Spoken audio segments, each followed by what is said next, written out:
think we'll start off with an Arsenal question. So, always. So yeah, I saw your answer on, on Match of the Day about, Arsenal probably not being title contenders. So I was actually going to ask you that, but I was thinking, what business do you think Arsenal need to do in January to change your mind? Well, it's a good question. I think so many good performances from Arsenal players this season that so many of them are starting to look really important. If you look at Saliba at the back, who's been sensational, the two young wide lads who are just playing good footballers I've seen from two young players in a long, long time. Even Partey and Xhaka in the middle of the park, looking to, they're playing at the top of their game. So it would be strength in depth in those areas, really. I suppose Jesus is another one where you'd say if they lost him, could Nketiah come in and lead the line as well as he does and have that physical presence and that know-how? Yeah. So I don't think it's necessarily one position. I just maybe a couple more reinforcements in January of real experience and quality. The problem is with that, of course, is that you could upset the harmony in the squad by doing that and finding the quality of player that's not going to be expecting to play every game. Because rotation is going to be key for Arsenal. They've obviously got the European campaign, cup competitions. My feeling is that Man City can rest 3 or 4, maybe even 5 or 6, and still roll over teams.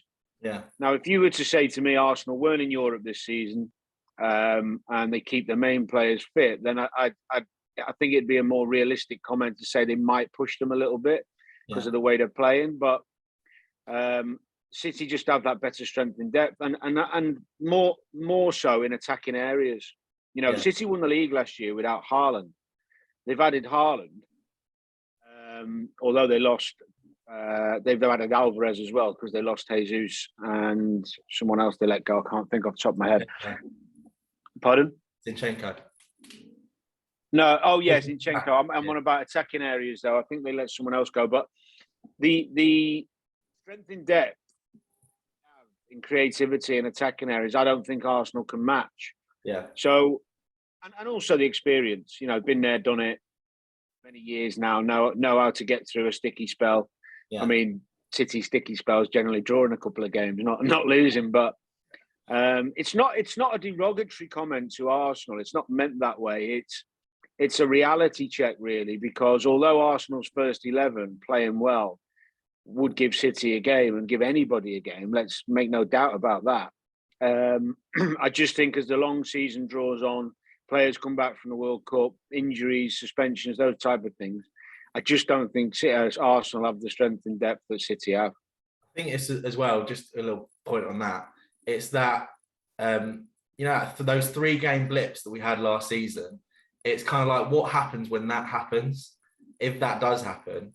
Because we had obviously that game against United where we lost, bounced right back. But it's like, what happens if there's 2 games that don't go well? I think that's quite interesting one with Arsenal. I think that's a good one on that.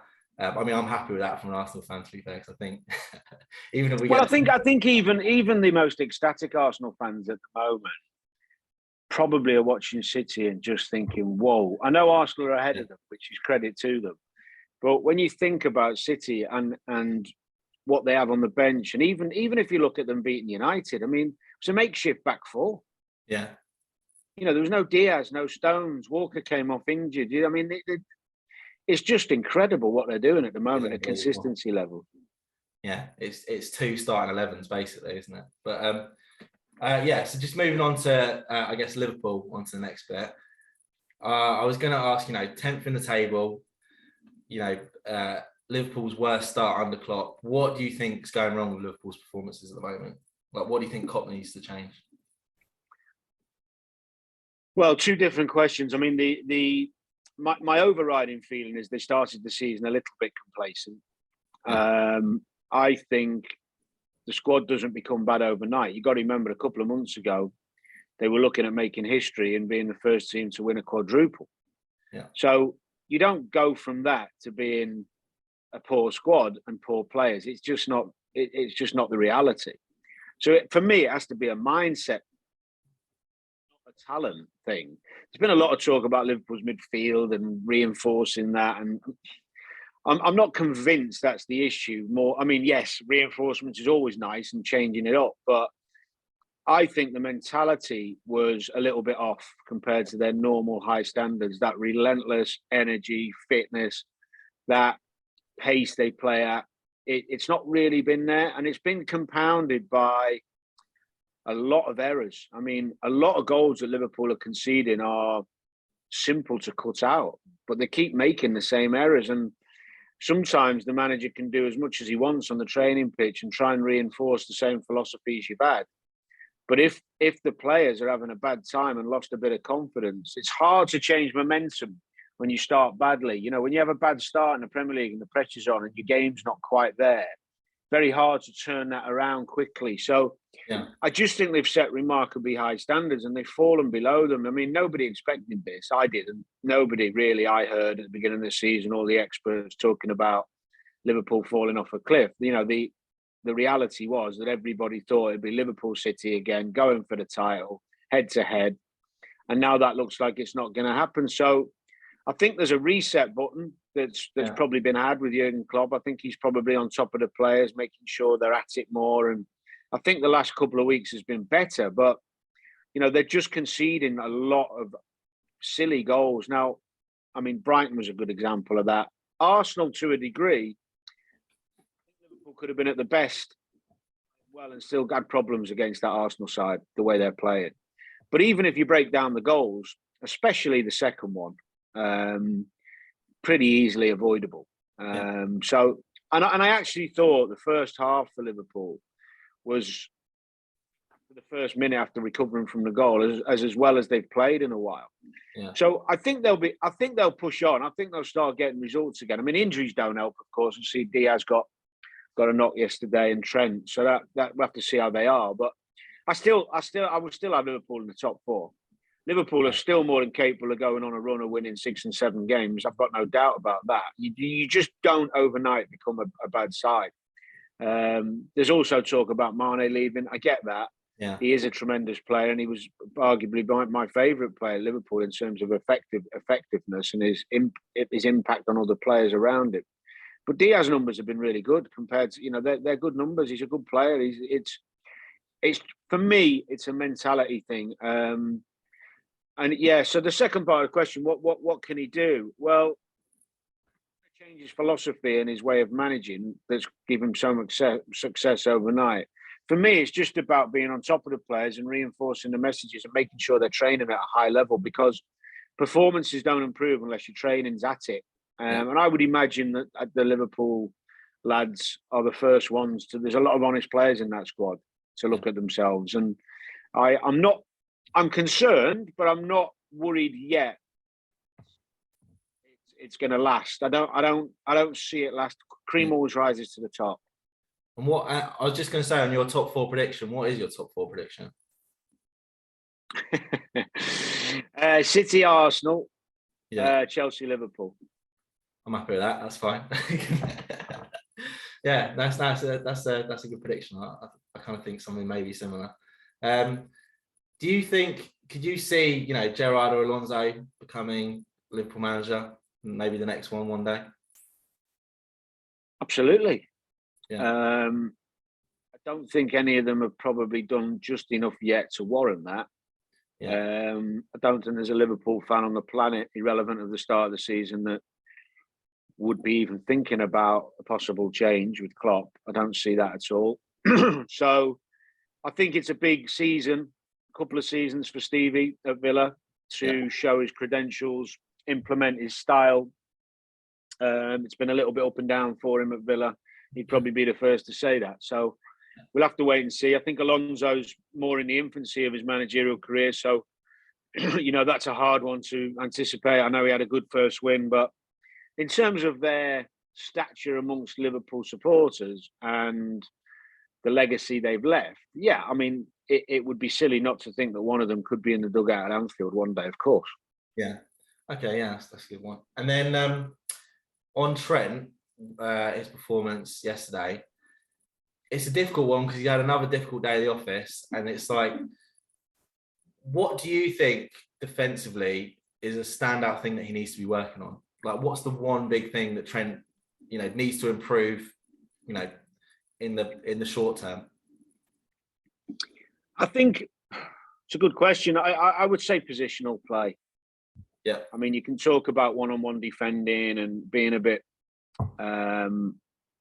more aware of danger, things like that. But the best defenders in the Premier League, or the best defenders in Europe, they all have tremendous positional awareness. They put themselves in position where it's hard for them to be isolated and get. So I suppose the decision making on when to get back in, when to go forward, when to stay high, where to be when the ball's on the other side of the pitch. Sometimes he's getting caught ahead of the play and having to make huge recovery runs to try and get back in. So, yeah, I don't think it is just one thing, but in answer to your question, yeah, probably just having a bit more awareness in terms of his positional play and giving himself more of a chance to be successful in his defending rather than having to recover and be proactive, to be a bit more reactive.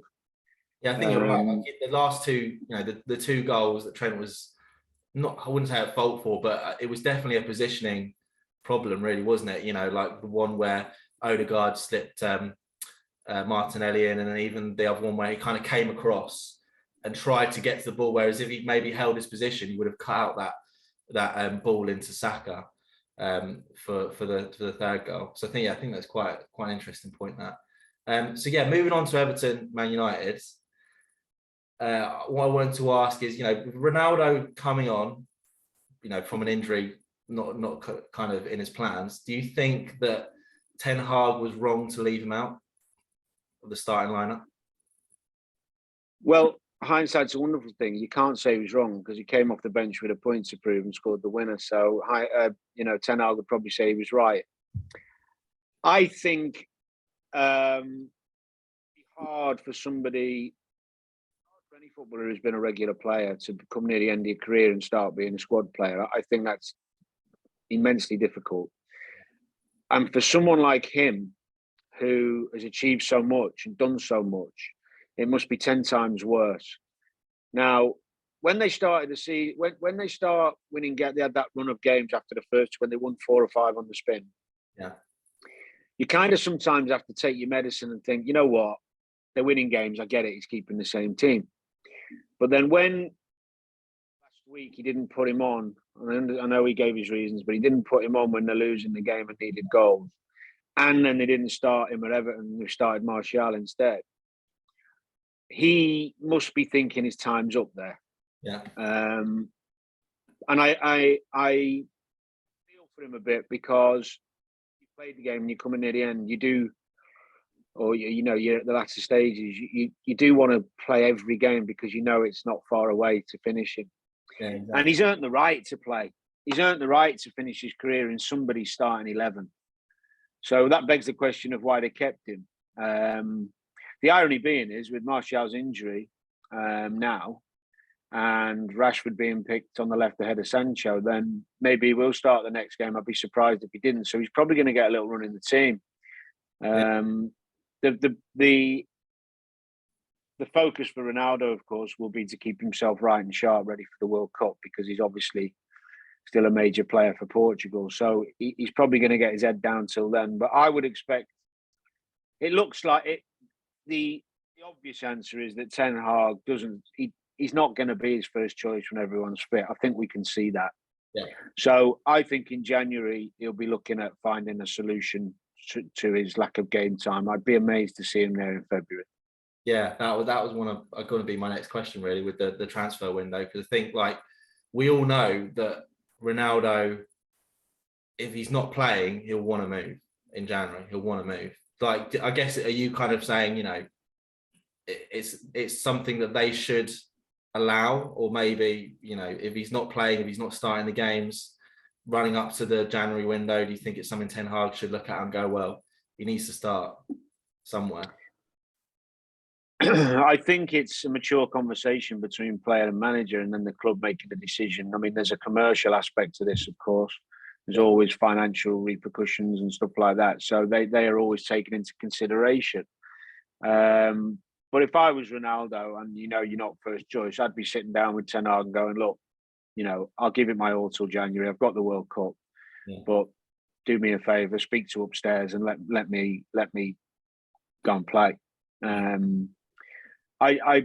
The only way I can see that not happening is if he stays in the team and has a run now and just scores an unbelievable amount of goals. But it's unlikely Ten Hag and the way he wants them to play that's going to happen. I can't see Ronaldo being a mainstay in his team. And if also as well, the reality is when you're looking longer term, which he has to, because he's got to start thinking about the next window, the next season, and the type of players he wants to bring in, then keeping Ronaldo around could be problematic. You don't want a player like that questioning you, being agitated on the training pitch, being a problem around the place. And actually, that's not a Ronaldo thing. That's any senior player who's feeling like he's hard done by. He's going to provoke. Yeah, I've done it myself. You get agitated, you get frustrated with the manager, so you provoke him, and you make problems for him, and you undermine him because that's what you do. Just because you're angry, it's selfish and egotistical, but that's the way it is. Yeah, I totally agree. And then, talking of a new sign, obviously Anthony coming now, 3 goals, 3 games. You think he looks the real deal? Do you think he's worth that kind of 86 million price tag? He looks a talent. Yeah, he looks fearless, calm in front of goal. Got a bit about him, a bit of swagger. Some of the goals he scored are amazing. Like that one where he came in, edge of the area, killed it. That was great. Real talent, yeah. I think he's a shrewd bit of business. I mean, whether he's worth that time will tell, because it's a lot of money in it, and it's hard to say a player's worth X amount when he's been there 5 minutes. But they had to pay what they had to pay to get him out the door. He obviously trusts him. But yeah, it'll do him the world of good, confidence-wise. Fans are already on side. It'll give him a platform to go and do what he does, which is score goals. So yeah, so far so good with Anthony. I think it's an area United needed competition, especially because of Sancho not hitting the heights he did at Dortmund. Rashford's been a bit up and down. Elanga's still a young boy. So I think it was it seems to be a good bit of business. But yeah, in terms of value of the amount, we'll have to wait and see. Yeah. And then just a few words on Casemiro's first start. What do you think of that? I thought he did brilliantly to overcome the early mistake. Talk about a player who knows what he is. I think a lot of players who at that age come from big clubs, you can tell they've got a real understanding of what they're good at and what they're not. Very comfortable in doing what they do. He didn't panic. He just kept doing the things he knows he's good at. His stats were tremendous yesterday. He was first or second in nearly all the different areas of United's players.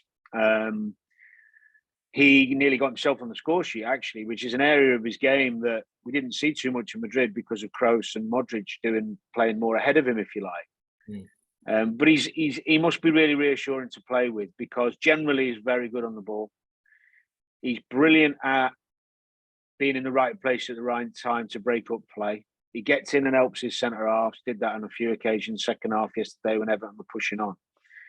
So I'd be really pleased. I mean, there was a couple of times in the game where he made mistakes, but it's his first start away at Everton.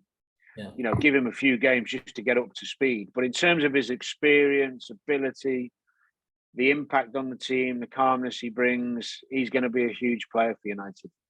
Yeah, I think that's a true. Even though obviously it's still a lot of money, I think it's quite a true signing, to be fair. I do, yeah. And then so moving on to, I guess, the games coming up over the next week. So Liverpool versus City, I think that's going to be obviously the biggest talking point of the week. 2-2 last season, this fixture. How do you think the game plays out this time around? Well, trying to predict what Liverpool are going to do at the moment. Well, they'll probably go a goal down because and then they'll fight like mad. In a way, a bit of a free hit for Liverpool. Don't think too many people expect Liverpool to beat City at the moment.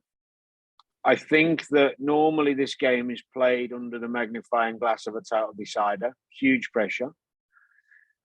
That's not the case. You know, Jurgen Klopp's already verbalised the fact that the title's out of the question. I make him right. So in a way, a great opportunity for Liverpool with the fans behind them to put in a really good performance and cause a shock without the pressure of having to. Yeah. Now, of course, if they don't win, it continues. The questions keep getting asked. I get that. It is a big game, but not in the same way it's been pressurized in seasons before, whereas if they lose, they could lose the title. Yeah. So in a way, going into this game, different mentality of the dogs. Nobody expects us to beat them, whereas in the past, it's been a 50-50 game. So, you know, it wasn't so long ago. I know it was a friendly, but Liverpool beat them early in this pre-season in the Charity Shield, Community Shield, and actually played really well on the day. So, I mean, it's not helpful having the injuries, but I still wouldn't be surprised if Liverpool gets some out of the game, irrelevant of what's gone on. Yeah, I think you know, playing at Anfield is hard. Yeah, and City haven't done brilliantly there in the past. Let's be honest. You know, it's not a ground they've won at regularly, and if anything, they've had some of their worst games there. So, you know, I'm hopeful that it can be a really good reaction from Liverpool. I mean, they're going to have to play well. Could kickstart their season, really. I mean, a win is that if they do get a win, what a statement that can be. But and then I like this question because so you know, Haaland is, you know, I looked up the other day. So Haaland's current goal scoring record at the moment in the Premier League, 1 goal every 50 minutes, which is just ridiculous. Don't think I've heard that one before. You know, I know you've got a match of the day colleague who's probably watching his record with quite a bit of interest. So what I want to know is, do you think Haaland could surpass Shearer's 260 Premier League goals? I mean, there's a lot of ifs and buts in it in terms of he stay in this country all that time. You know, if Pep left, then the other clubs are always going to want him. He's still so young. But if he stays in this country, his career, yeah. I mean, yeah. How can you say anything else? You know, I mean, Kane's on the tail. I mean, it'd be hard for Kane to get there, but he's still got the possibility. But, I mean, Haaland is doing things at a young age we've seen very few players do. Yeah. You know, even when you look at the goals he scored in the Champions League at his age compared to Ronaldo, Messi and Mbappe, it's frightening statistics. Yeah. And the only thing that would stop him continually scoring goals is injury. Yeah. Because he's got all the attributes needed to keep scoring all types of goals, and he's in a team that creates unbelievable amounts of chances. Yeah. So if he stays in this country, he'll break it. Yeah. Yeah. You know, we don't know whether he will. So I think he gets 5 years in, 6 years in, 30 goals a season, 35 goals a season. All of a sudden, you start talking about it realistically. But you know what football's like. I mean, in 3 years, 2 years, if Pep hasn't signed his contract, in 3 years' time, 2 years' time, 3 years' time, and he's not comfortable there or doesn't like the new coach, he could be gone. Yeah, I totally agree. And then just I guess on the other side of the coin, you've got Salah. You know, 2 goals and 8. He's currently at like 0.2 goals a season at the moment. Last year it was 0.6. What do you think's going wrong for Salah at the moment? Well, inevitably the form of Salah would drop when the team's not playing well and they're on the back foot more. You know, they're conceding more territory, they're conceding more goals. They're not on top of teams like they have been in the past, creating as many chances. So, do I worry for Salah? No, I think he's just through one of those spells. I mean, some people will argue that it's transferred from the end of last season to this, but I still see someone sharp and getting in good positions. I mean, his actual chances created has been quite high. Yeah. So in that respect, it's not, you know, he's causing problems still. And people like Salah, goal scorers and continually break records and prove people wrong. They have bursts. I mean, I remember. I mean, Michael Owen's more of a striker than Salah. Salah's a wide player, but there was a particular time when Michael, I think he went 9, maybe the 10th game without a goal. He got a hat trick away at Man City, ironically, many moons ago, and he went on a goal scoring run after that. It was just, I think he actually ended up getting Ballon d'Or that year. But it started with, I mean, he had a 9 or 10, I think it was 9, maybe 10 games without a goal, and people starting to question it. And the top players do that. I mean, it wouldn't even be. I wouldn't even be concerned with Salah. It just got that much quality. He'll go on a run soon where he'll score a load. Yeah. I'm not suggesting he's going to catch Haaland, of course not. But when the team pick up a little bit and confidence picks up, he'll start scoring goals. He keeps himself super fit. I know he's got good appetite to break records and do things at Liverpool. He signed a new deal. He's content. I think it's a matter of time. It's just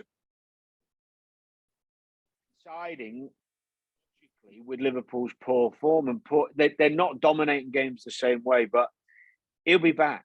Yeah, I think I heard a bit of commentary like the other day with Arsenal Liverpool game where it was like, well, if the whole team's not really playing amazing, then it just shines more light on your star players. So I think it's a difficult time for him, but I think you're right. It's one of those things that big, world-class players come through it and they have bursts and they come back again. So it'd be an interesting to see what happens with Salah this season. And he quite likes playing against City, so we'll see on Sunday. Yeah, that's true. So just on United and Newcastle game, so I wanted to highlight that. I think it's quite an interesting, quite an important game really at this beginning start of the season because you've got 5th versus 6th, which I don't think anyone would be thinking of. Newcastle being that high up at the moment. Do you think that this is Newcastle's year to mount that top 4 challenge? Do you think it's too early? Too early. Yeah. Too early. I think they've done tremendously well. Yeah. I think Eddie Howe's done a brilliant job. He's moved them forward more quickly than I thought he would. Yeah. Made some really clever signings. And they've got a great future ahead of them with the funds they've got behind them. The fact they're not rushing in and doing it stupidly. I wouldn't be thinking about top 4 really, realistically, as a Newcastle fan. Okay, it's nice to dream, but they'll get there. But it's not going to be this season. This is a good challenge for them. I mean, what's really impressive about Newcastle is that they've got the joint best defensive record in the league. Yeah, I saw that. And for a long time, obviously, that wasn't the case. Newcastle conceding a lot of goals. So he's addressed that, which has given them a really good platform to go and cause teams problems. And arguably, some of the draws they've had, they should have won. Palace game comes to mind where they had that goal disallowed, which was ridiculous. So nothing but admiration for the job he's done. I think this is a huge test. United bouncing back after the City defeat with the win at Everton. Yeah. I think if Newcastle were to come through this and get a result at Old Trafford, that would really give them a boost. And that would give them belief that they could maybe finish in a top 8, top 7 position by going to United and winning. It is at United, isn't it? Yeah, it is. Yeah. I think it's going to be a hard ask because they've got a lot of experience. They've got behind them again, which makes a hell of a difference when you go to Old Trafford. When you go to Old Trafford and there's anxiety and discontent, it gives you a hell of a leg up. Yeah. If you go there and the fans are behind the manager, which they are, and behind the players, it makes it a bigger mountain to climb. Yeah. But I'm fascinated by that game. I think it's 2 teams who are evolving, and 2 managers who are in the infancy of their jobs, trying to stamp their authority on the teams. I mean, Newcastle have had some injury problems. It's been interesting to see who's fit, what team he plays. But yeah, I actually fancy United. Oh, really? Only because, as I said, they've got that crowd right behind them again now. There's real hope there again. But I don't think it'll be an easy game. I think it'll be tight. I think it'll be a tight game. think I can't remember. Do you say is Martial completely injured, or do you think if Martial's fit, he starts over Ronaldo still? I don't think if you're coming off that early in a game, you're going to be fit for the one after. I'd be absolutely amazed. Yeah. So I think that selection headache will look after itself. And I think even if he did recover in time, he's not going to be able to train for a few days anyway, whatever the injury is. So it would make sense to keep Ronaldo in. He's just scored the winner at home. You're going to get plenty of the ball. So yeah, if Ronaldo wasn't starting next week, I'd find that strange. Sure. Yeah. So I think we've got 10 minutes left, Danny. So I think we've only got just a few more questions. Yeah, no worries at all. Yeah, cheers. Thanks for your time so far. So yeah, I'm moving on to because another interesting game next week, which I think is going to be quite a contest. Your old club, Fulham versus Bournemouth, 8th versus 9th, which I think is such a surprising start to the season for both teams. I don't think I think you'd have got quite good odds on those teams. Starting how well they are starting at the beginning of the season. Do you see them both staying up this season now? But I thought, I'd give you a hard one. Well, I'll be perfectly honest with you. I mean, it's always stupid, isn't it, doing predictions before the season starts and the window closes? But I didn't fancy either to stay up. I was the same. And I've been proved wrong. I think if we go Fulham first, I've done great business. Yeah. Pereira's been sensational since he's come in. Paulina, I know I've watched him a lot. I was surprised there weren't other takers for him. Yeah. I really like Paulina. And I think some of the other players who've been at Fulham a while from their previous encounter or previous experiences in the Premier League and have improved. Yeah. And we have to give the manager credit because I think one thing I noticed, they've been very adaptable in the games I've seen. The Liverpool game was a great example of them. They went from a possession-based dominating teams in the Championship to being more pragmatic, not worrying about looking good on the eye and trying to dominate the ball against better opposition. They went direct against Liverpool, caused them all sorts of problems, won second balls. They did it. They were tenacious. They've adapted their game. I could go through more games because I've seen them a lot. And I think the manager deserves great credit. He's obviously learned from his experiences in the Premier League before.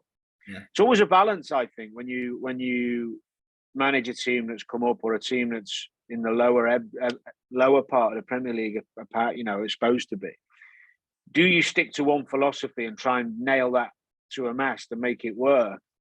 Or do you become adaptable so you're not predictable and you give teams more respect than others? And I think that's the way to go when you're one of those teams, because sometimes you have to play a low block and give the team respect. And other times you think we can get after them. So Fulham against Brentford, for example, was an occasion where Fulham went at them with real intent and played on the front foot, and probably because they thought we could beat them. Yeah. Whereas in other games, they've been more pragmatic and got results that way. I thought they were unlucky at West Ham. I thought they played really well first half. So playing well, I mean, that's a game you can write off because they had 10 men for most of it. But I think generally their performances have been pretty good and the fans are really happy. So I think this is a really interesting game. Bournemouth, Gary O'Neill, many times. I know him. He's an intelligent lad, lovely lad, bright as a button. Yeah. And he's again done the same thing I just talked about, set up differently for different games to get results. Yeah. The halftime tweak at Forest, where he changed the system and went with the wing backs to fly up the side of Forest, was a great tactical switch. He set up a plan yesterday to stop Maddison, which worked, but they beat Leicester.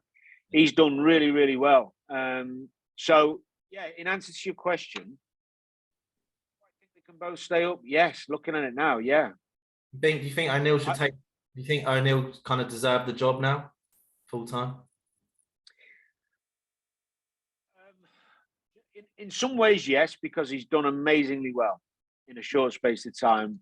But and that's probably because I know what a good lad he is. I'd like to see him do it, but if I didn't know him and wasn't being biased, I'd say no. Okay. And the reason I'd say no is because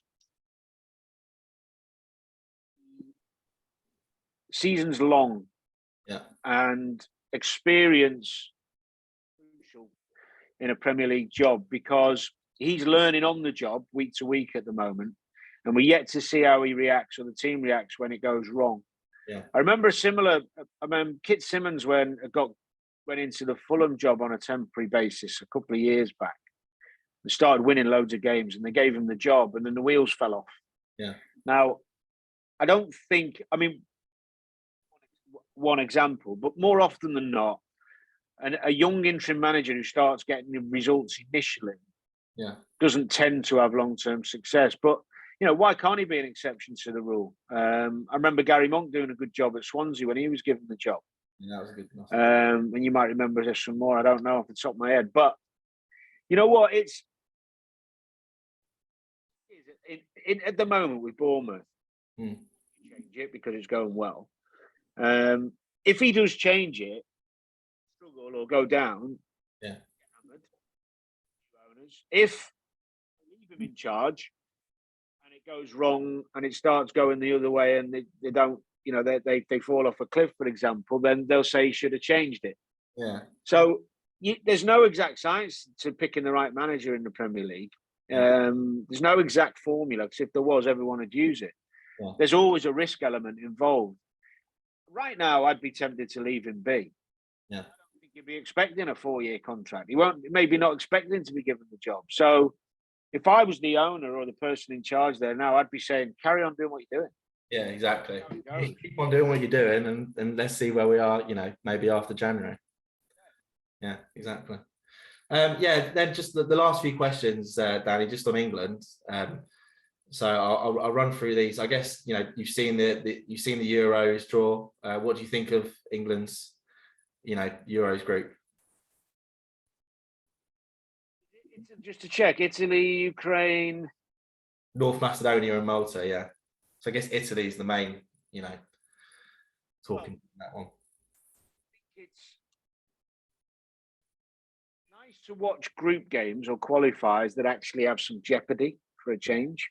I mean, yes, you want to roll over every team and make it easy so we know we're there, but it gets boring when you're in a really poor group. So I'm quite excited by it. I mean, if you were to choose a game to watch, it wouldn't be against the Italians generally, because they tend to stifle and play a pragmatic way.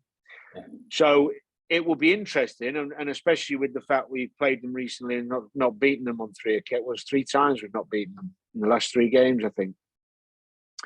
So that will be interesting to see how we that.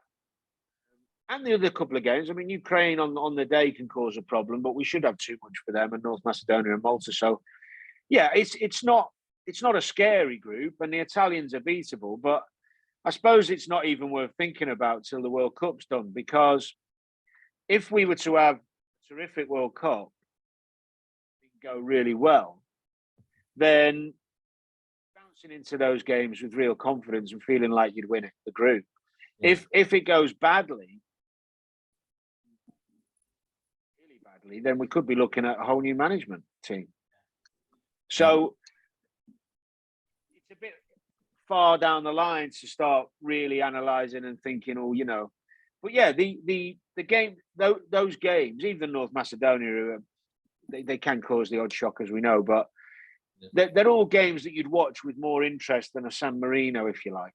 We've been very fortunate in groups gone by where we've not really even had one team in there that we give us a challenge. So this one is interesting, yeah.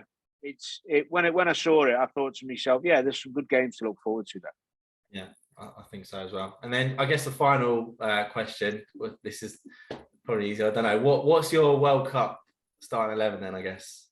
What's your what's Danny Murphy's dream team for the World Cup? Is it for England? I think firstly, I'd have to say that. I wouldn't. If I'm choosing now, yeah, there is time to go. Yeah. I'd play 4 at the back personally. I'd play 4-3-3. There's an interesting that. There's an interesting stat I saw the other day that no team has won the World Cup with a back I think there's one, I can't remember. There's one team, I think it was Brazil, that have won the World Cup with a back five. It is Brazil, 2002. Yeah. Yeah, well done. I've done a lot of work on this. They generally don't win tournaments with three at the back. Yeah. And you could argue Brazil's formation is never five at the back, even though it probably one at the back and the rest of them gone. But yeah, it's pragmatic formation. It's a defensive formation. The reason it's a defensive formation is a very simple one: is that very few people play wing backs who aren't defenders. Yeah. So you've got 5 defenders in the team first and foremost, and generally 2 holding midfielders. Now you can play a 3-5-2 where you've got 1 holding midfielder and 2 going on to make up the numbers. So that would be more preferable if we were to play 3. But the problem is then you lose one of your, wide players or whatever it is. We've got a lot of talent in attacking areas. I'd play a 4-3-3. I'd definitely go with Pickford. I think he's been great. How far he's come in the last 18 months, brilliant credit to him. Yeah. At the moment, James, play right back for me.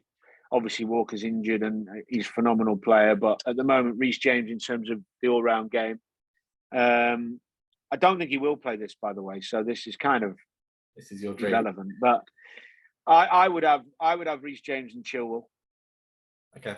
I like Shaw, and I know he's the favourite ahead of Chilwell, but I think Shaw's got more in his locker going forward at making things happen. And I'd be playing a team that can go and win. And if it doesn't win, it fails trying to win. Yeah. And my centre halves, again, depending on fitness. At the moment, I'd probably have John Stones. And I'd have Tomori alongside him. Yeah. Take out Maguire. Yeah. At the moment, yeah. I mean, people are analysing Tomori's mistake at Anfield, but I mean, that's unfair. He's been tremendous. He won the league with AC Milan. He's had loads of good. Not at Anfield, against Stamford Bridge at Chelsea. Going back to his old club where he feels under pressure, all those things can change your performance. But he's quick, and he doesn't mind defending one-on-one. Mm. You've got to have pace if you play 4. But anyway, yeah, that's what I choose at the moment. I'd probably go Tomori and Stones. If I would play Maguire, by the way, if he was playing more regularly, because I think he's been terrific for England. And although he struggled for United, he's managed to park that when he's gone in an England shirt. It's only the recent game he had where it's harsh on him, because the tournament football for England, I mean, in the Euros, he was excellent. He played really, really well.